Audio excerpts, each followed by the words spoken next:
Bismillahirrahmanirrahim. Assalamualaikum warahmatullahi wabarakatuh.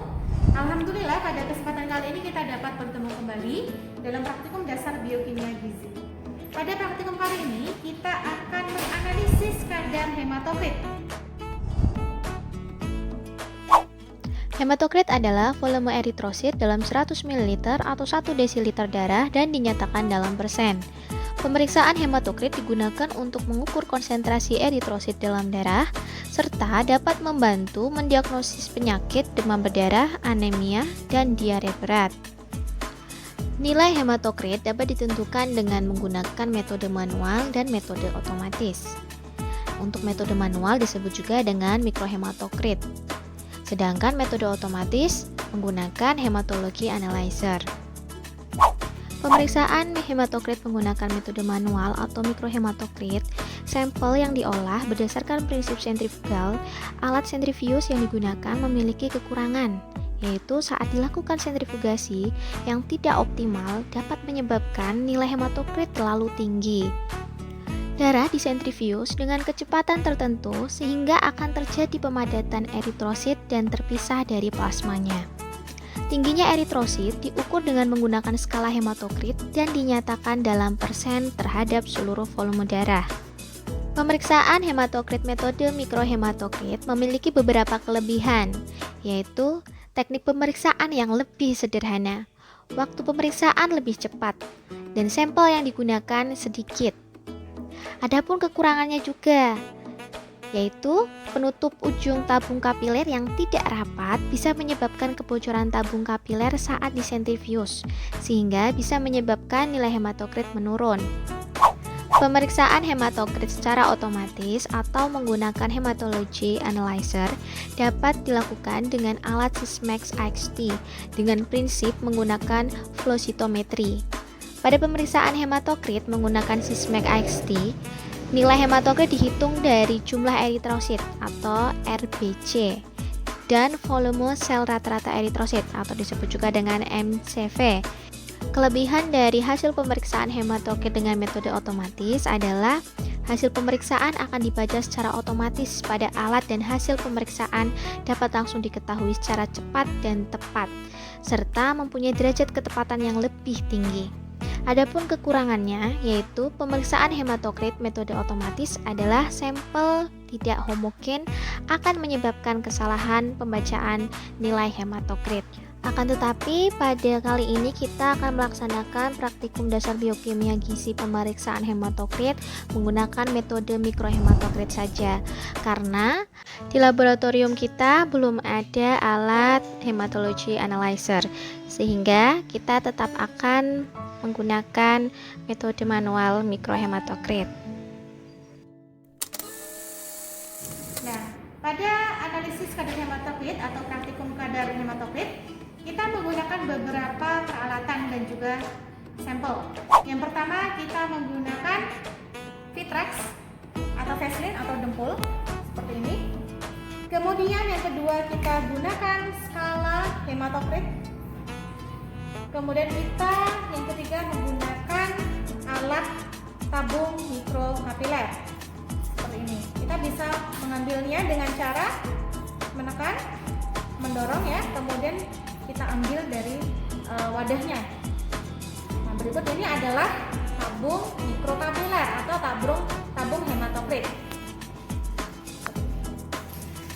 Kemudian untuk sampelnya yaitu sampel darah. Darah seperti ini. Baik, kita langsung saja mulai untuk langkah-langkah praktikum analisis kadar hematokrit. Yang pertama, kita ambil tabung hematokrit, kemudian di sini ada ujung yang berwarna merah dan di sini tidak berwarna. Nah, untuk ujung berwarna merah di sini kita bisa gunakan bagian atas ya yang kita pegang. Yang akan kita pegang. Kemudian yang kedua, langkah selanjutnya adalah kita masukkan darah atau sampel ke dalam tabung mikrokapiler atau tabung hematokrit ini. Dengan cara seperti apa? Kita bisa memiringkan sampel darah, kemudian kita masukkan tabung mikrokapiler atau tabung hematokrit ke dalam darah tersebut. Nah, darah akan secara perlahan-lahan masuk ke tabung mikrokapiler. Masukkan darah atau sampel sebanyak 2/3 bagian, yaitu setengah lebih sedikit atau seperempatnya. Kita coba ini dengan seperti ini. Nah, nanti perlahan-lahan darahnya akan naik. Perlahan darahnya akan naik.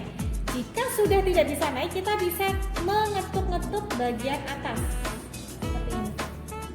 Sambil kita tunggu sampai darahnya naik seperti ini perlahan.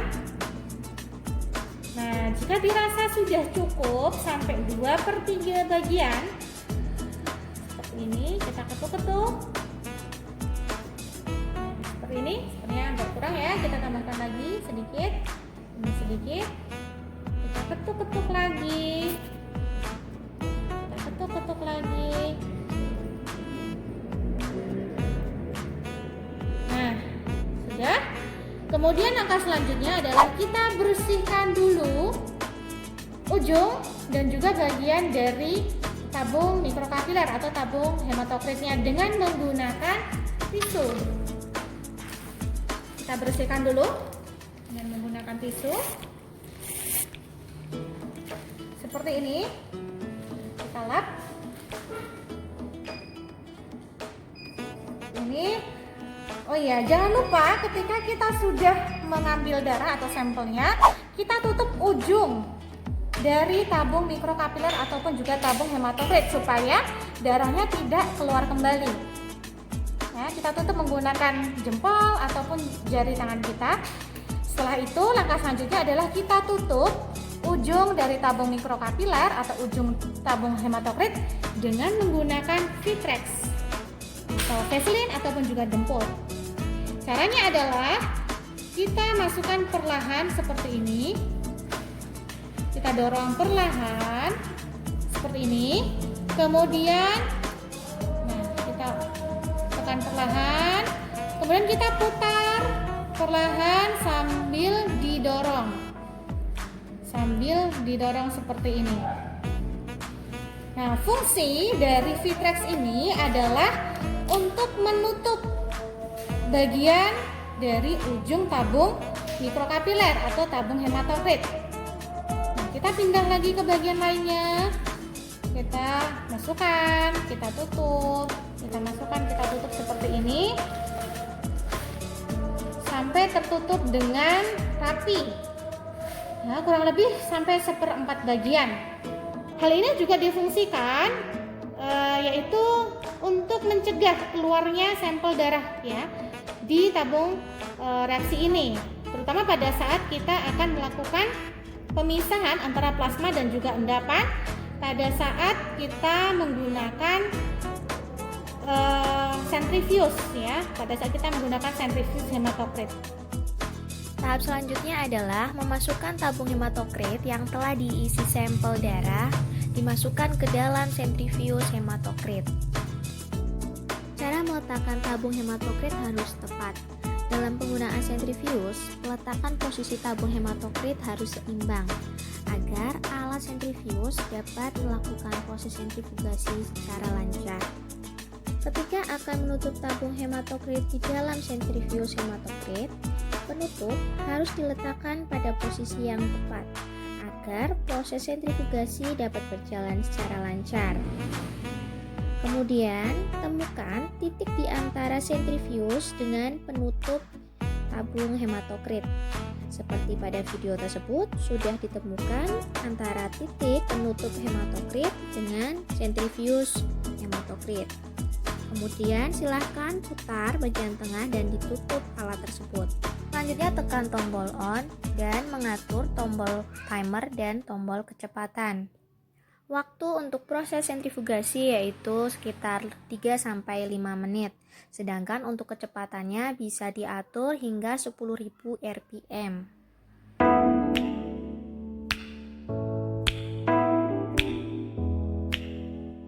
Nah, ini merupakan hasil setelah sampel darah selesai dipisahkan antara plasma dan juga endapannya setelah kita gunakan alat sentrifuge hematokrit. Jadi kita bisa melihat lapisan paling bawah di sini adalah vitrex yang tadi kita tambahkan untuk menutup tabung hematokrit. Lapisan kedua adalah endapan darah dan lapisan ketiga adalah plasma darah. Selanjutnya, untuk menganalisis atau mengetahui kadar hematokrit sampel tersebut adalah dengan cara kita masukkan ke skala, ya, yaitu kita masukkan tabung hematokrit ke dalam skala hematokrit. Nah, kalau kita lihat di skala hematokrit, di sini ada lubang di tengah-tengah. Nah, kita bisa paskan seperti ini. Nah, kita masukkan. Nah, ini yang perlu dicatat. Langkah pertama adalah kita harus menyesuaikan atau mengepaskan, ya, batas antara vitrex dengan endapan. Di sini kita lihat batasnya sudah jelas. Nah, batas ini harus kita paskan dengan garis paling bawah di skala hematokrit atau garis 0. Langkah kedua, setelah kita sesuaikan atau sudah kita paskan dengan garis paling bawah, yang kedua adalah kita sesuaikan juga atau paskan ujung atau batas dari plasma darah dengan garis paling atas atau garis angka 100. Bagaimana caranya? Kita bisa menggeser ke kanan atau ke kiri seperti ini. Kita geser. Nah, sudah sesuai. Jadi garis ujung antara plasma sudah sesuai dengan garis batas atas. Begitu juga dengan batas antara vitrex dengan endapan, ini juga ada di garis paling bawah. Setelah itu sudah sesuai dengan semuanya, maka kita bisa tarik garis lurus antara endapan dan juga plasma darah. Ada di bagian sini, ya. Kita bisa tarik garis lurus ke kanan atau ke kiri. Nah, itu adalah nilai atau kadar hematokrit dari sampel tersebut. Nah, untuk menarik garis lurus antara batas plasma dan endapan, kita bisa menggunakan penggaris untuk memudahkan.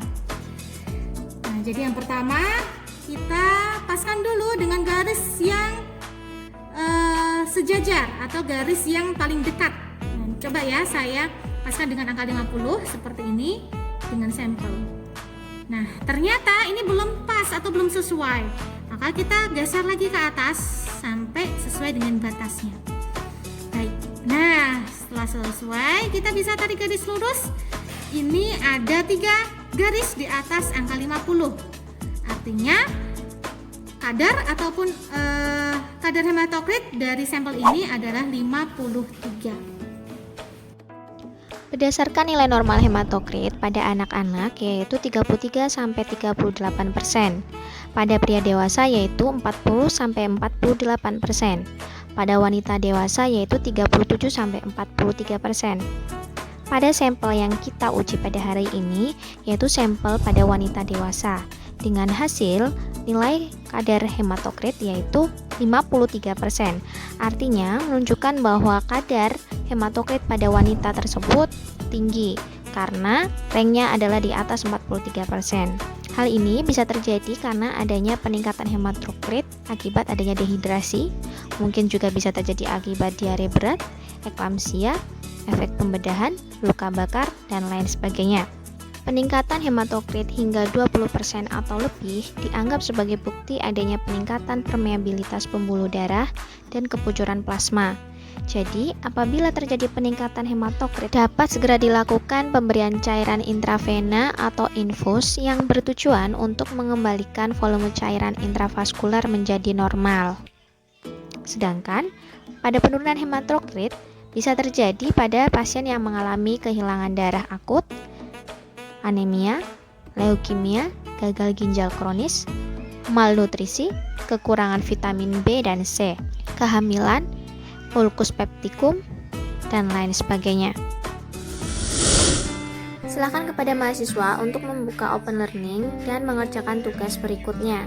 Apabila ada pertanyaan, mahasiswa dapat menuliskan pada kolom diskusi yang telah disediakan. Alhamdulillahirrahmanirrahim, akhirnya praktikum dasar biokimia gizi telah berakhir. Apabila ada kekurangan, mohon maaf. Billahi taufiq wal hidayah. Wassalamualaikum warahmatullahi wabarakatuh. Passion is gone and love's taken flight.